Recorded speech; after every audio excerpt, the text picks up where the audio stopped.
Assalamualaikum warahmatullahi wabarakatuh. Jumpa lagi dengan saya, Arham Yusuf, pada materi-materi seputar komputerisasi. Nah, pada video kali ini, saya akan membahas mengenai Unix dan Linux. Banyak yang bertanya-tanya, apa itu Unix dan apa itu Linux? Nah, saya akan membahasnya. Yang pertama yaitu Unix. Unix adalah sebuah sistem operasi. Kita ketahui bahwa sistem operasi adalah program yang mengontrol semua bagian dari sistem komputer, baik perangkat keras maupun perangkat lunaknya.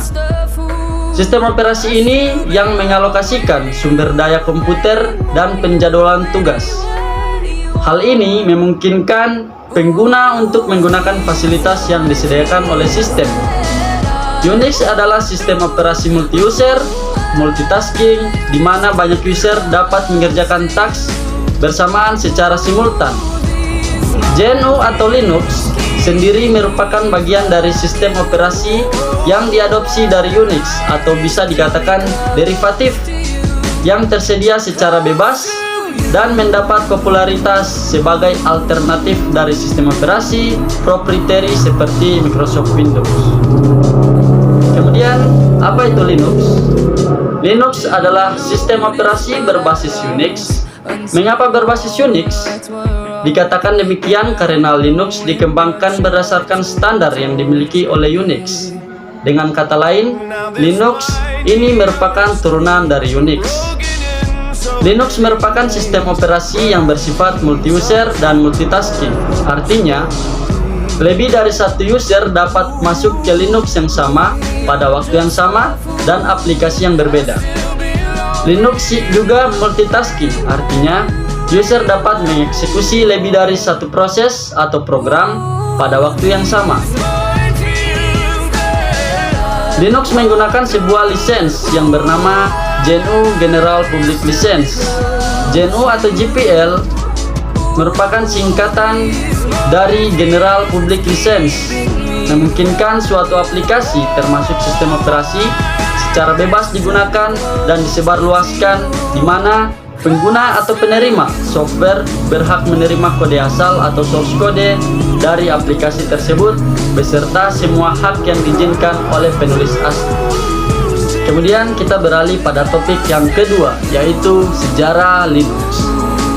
Linus Torvalds adalah pembuat atau bisa dibilang sosok di balik sistem operasi ini. Nama Linux diambil dari nama beliau yang diperkenalkan sekitar tahun 1991. Sebelum itu, mari kita bahas mulai dari tahun 1969 dulu. Berawal pada tahun 1969,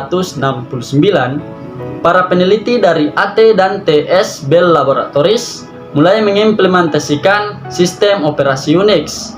Kemudian hasil eksperimen itu dirilis pertama kali pada tahun 1971 menggunakan bahasa assembly, sebelum kemudian pada tahun 1973 diubah menjadi bahasa C. Nah, penggunaan bahasa tingkat tinggi pada waktu itu membuat sistem operasi Unix bisa dengan mudah digunakan di banyak platform komputer.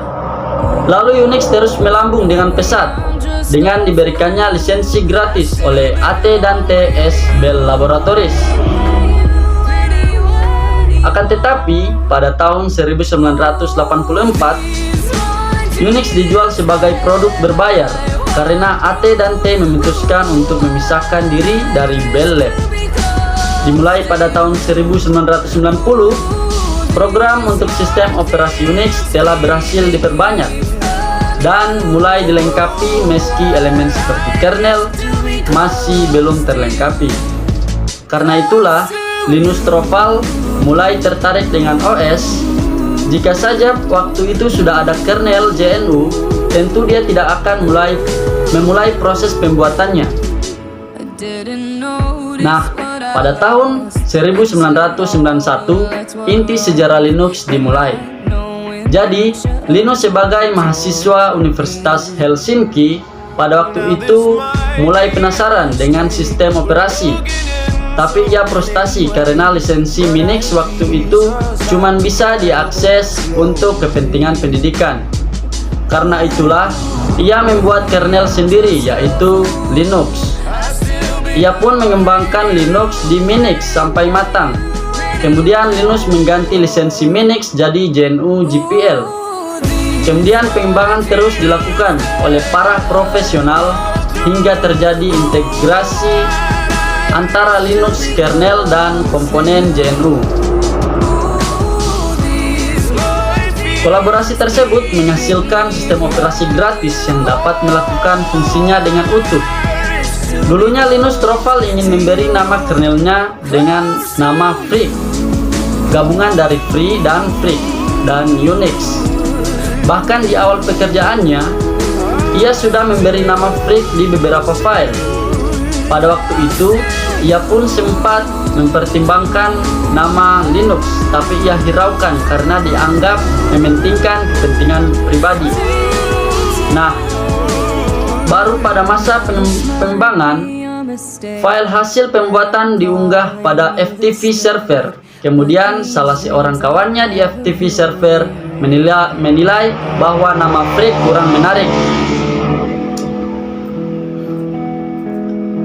Tanpa konsultasi dulu dari Linus, ia mengubah nama dari project menjadi Linux.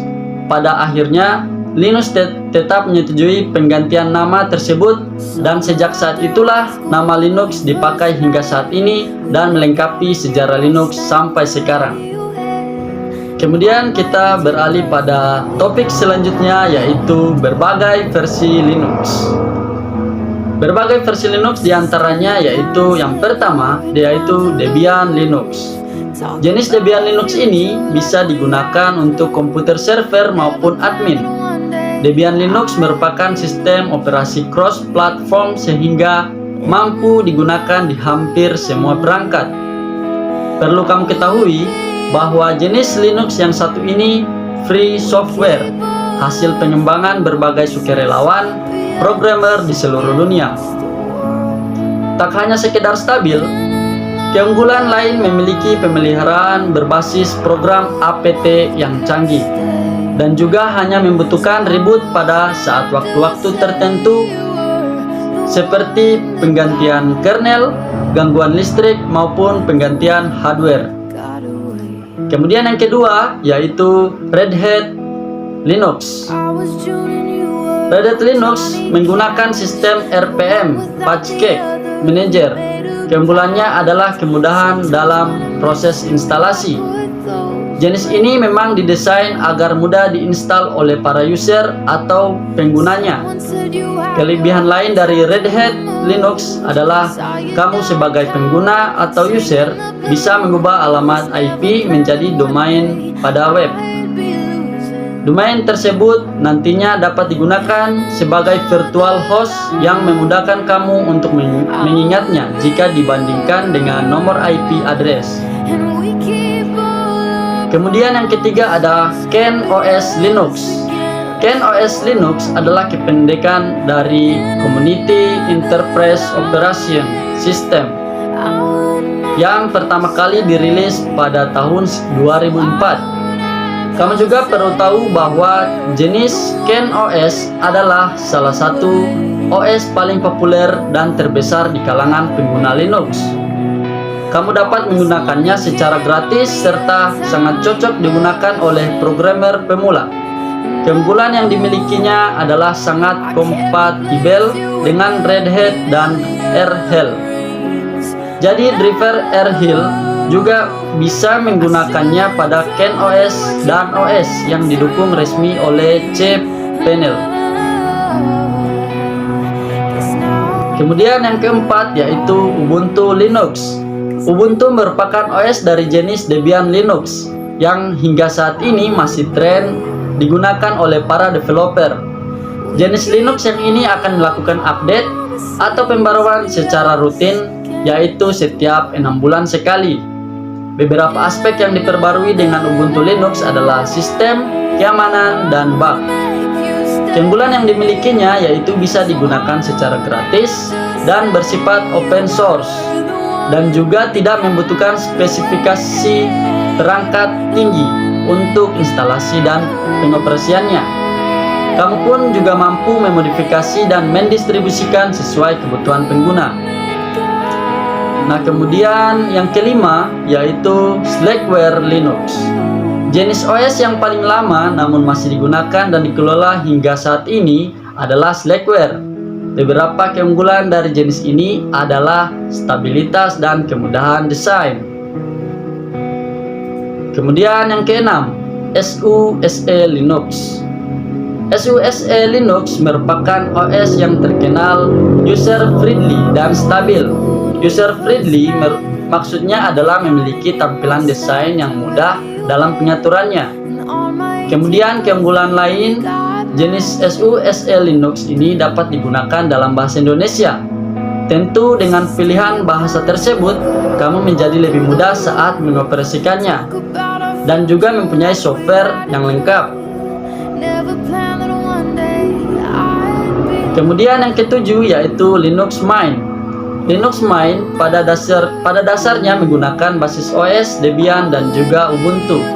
Jadi saat kamu mengoperasikan aplikasi Ubuntu secara otomatis juga dapat dijalankan melalui Linux Mint. Keunggulan dari jenis Linux yang satu ini sudah dilengkapi pencarian dan aplikasi favorit. Kemudian juga terintegrasi dengan kode multimedia.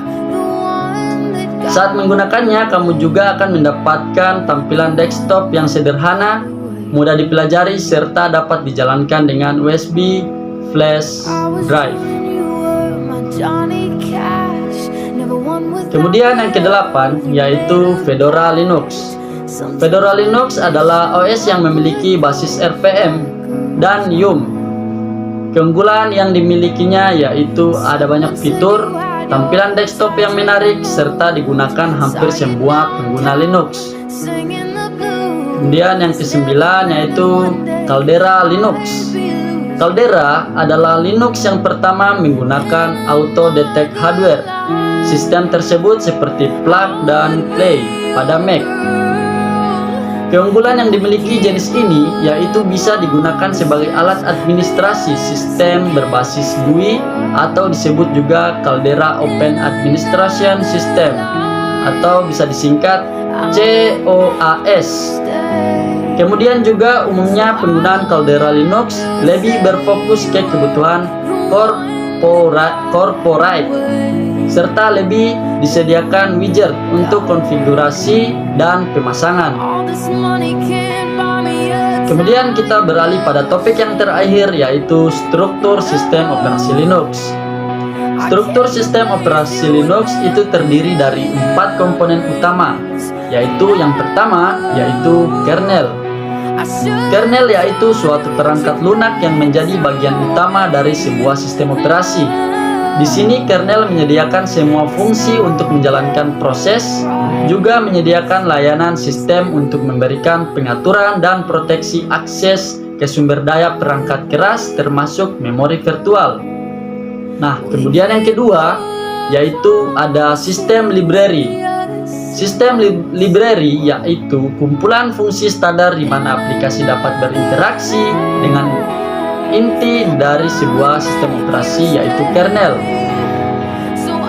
Kemudian ada yang ketiga maksudnya yaitu sistem utilities.